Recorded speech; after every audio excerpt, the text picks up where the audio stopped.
자, 오늘 114 말씀은 민수기 33장에서부터 36장 끝까지 해서 오늘 민수기가 마감이 됩니다. 33장은 애굽에서 모압까지 그동안의 광야의 여정을 쭉 진행되고 있는 부분하고, 그다음에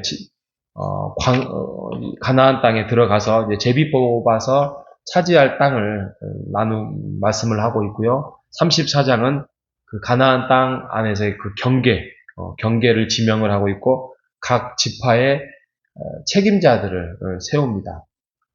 어떻게 보면 이제 2세대이죠. 자녀들의 2세대들의 책임자들을 이제 세웁니다. 35장은 레위지파에게 준 성읍이 있고요. 도피성을 설명을 하고 있고, 마지막 36장은 그때 특별법으로 제정한 슬로브와 딸들의 상속법을 개정을 하면서 시집간 딸들도 다른 지파들과 섞이지 않도록, 왜냐하면 그 땅이 나중에 지파들이 섞이면 나중에 또 그 지파들이 사라질까봐 12지파를 지키기 위한 여자들에게도 유산을 준다. 그 당시로는 굉장히 파격적입니다. 그래서 36장을 해서 마무리를 짓습니다. 민수기의 처음 시작을 제가 어떻게 시작했냐면, 민수기를 방실이다 그렇게 말씀을 드렸던 기억나십니까? 방황과 실패의 역사 이야기를 다루고 있는 것이 민수기고요. 이런 부분들을 다시 한번, 어떻게 보면 1세대는 이제 다 죽었고 2명 빼고는, 나머지 2세대들은 갓난아이였거나 아니면은 뭐 기껏해야 청소년 정도, 왜냐면 20세 미만의 아이들이었기 때문에. 그래서 그들은 잘 모를 수도 있는 부분들을 너희들의 부모님들이 어떻게 해서 실패를 했고 어떻게 해서 하나님 앞에서 순종을 했는 부분에 대해서 기록을 합니다. 그래서 너희들도 너희 부모님들의 어떤 장단점들을 잘 살펴서 하나님 앞에 순종할 것 순종하고, 하나님 앞에 실수했었던 것들을 다시 한번 잘 생각하여서 그 길을 가지 않도록 해라, 이렇게 말씀하고 있습니다. 33장에 보면 지역명이 굉장히 많이 나옵니다. 뭐 람셋, 숫곳, 에담, 비하히롯, 그 다음에 마라, 엘림, 홍해, 신광야, 돕가, 알루스, 르비딤, 기브롯 하따와 하세롯, 쭉 또 나옵니다. 뭐 끝도 없습니다. 제가 오늘 이 말씀을 읽으면서 저도 한번 생각을 해봤습니다. 내가 광주에서 살다가 합동신학교 간다고 이제 무조건 수원으로 올라갔습니다. 근데 거기서 결혼을 했습니다. 결혼을 해서 첫 번째 얻었던 집이 수원에 있는 연무동의 빌라였습니다. 그래서 뭐 연무 빌라 이름이 생각이 안 나서 연무 빌라, 그 다음에 분당으로 들어가서 하얀마을 빌라, 그 다음에 건영 빌라, 그 다음에 LG 무지개 아파트, 그 다음에 까치마을, 그 다음에 현대, 그 다음에 금호, 우미, 중흥, 교회. 그러니까 지금 몇 개, 한 9개 되네요. 9개 정도의 어떤 집과 이 지명 하나가 어떻게 보면 2년, 4년 이렇게 살았는데도 이게 한 10초 사이에 그 2년, 3년이 딱 정리가 돼요.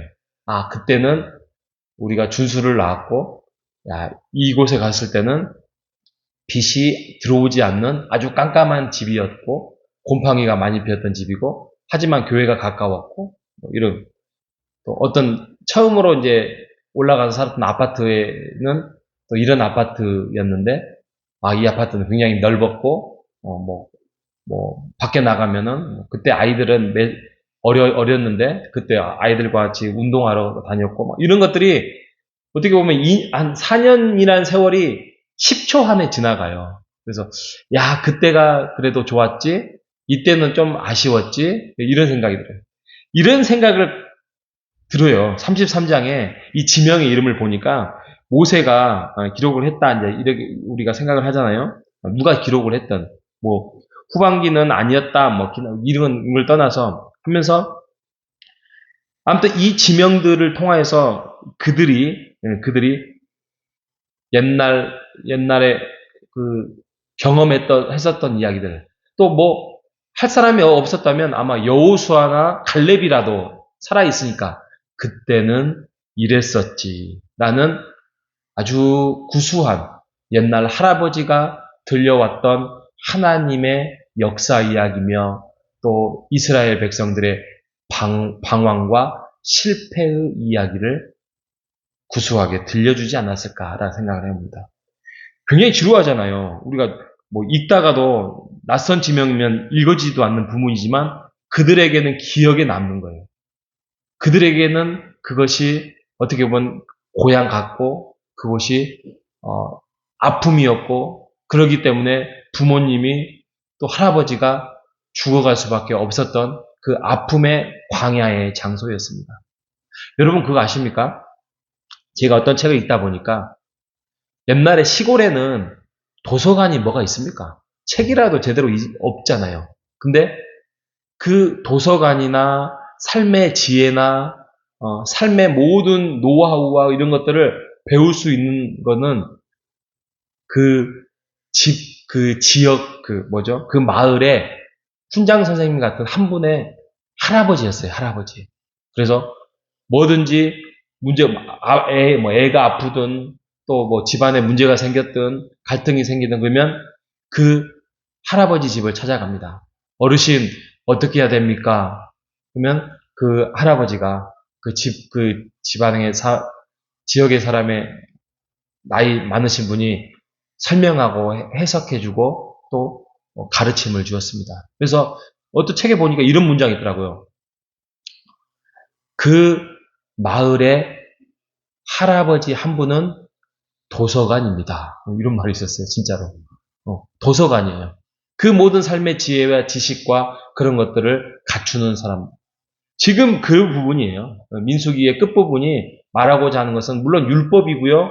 하나님의 동행하심이고 하나님의 모든 것들이지만 이제는 그 율법을 통하여서 너희들이 하나님을 깨닫고 하나님을 찾아가고 실패를 더 이상 맛보지 않게 하기 위해서는 너희들에게는 이러한 삶의 경험들, 너희들이 잊어버리지 말고 이 지역을 통하여서 너희들이 어떻게 실패했고 어떻게 성공했고 어떻게 살아왔는지에 대해서 깨달으라고 말씀을 하고 있습니다.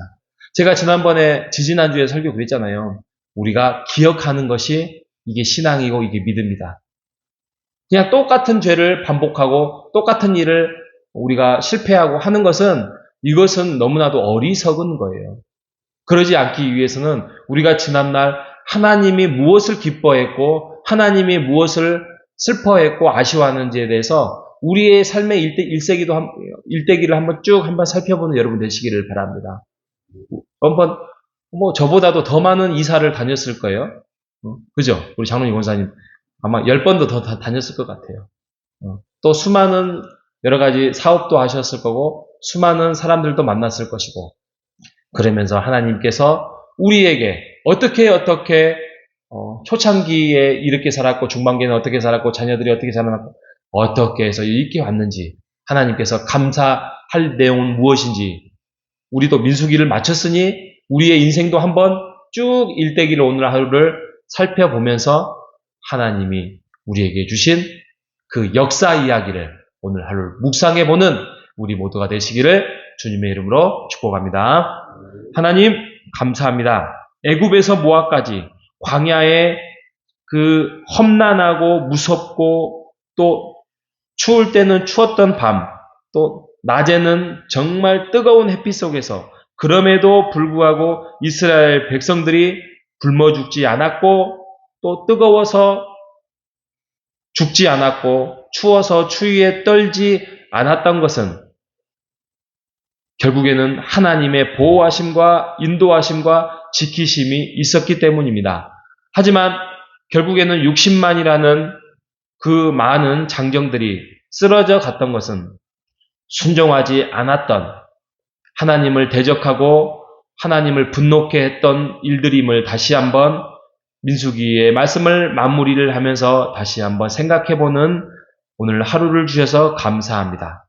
하나님 지금까지 우리를 지키시고 우리의 자녀를 지키시고 우리의 집안을 지키시는 하나님, 우리가 다시 한번 민수기를 마무리하기 전에 우리의 일생을 다시 한번 돌아보면서 다시 한번 우리가 앞으로에 나아가고자 하는 하나님의 말씀 앞에서 우리가 실패했었던 것들을 거울 삼아서 순종의 길을 걸어가고 말씀의 길을 걸어가는 오늘 한 날 될 수 있도록 인도하여 주시옵소서. 살아계신 예수님의 이름으로 기도합니다. 아멘.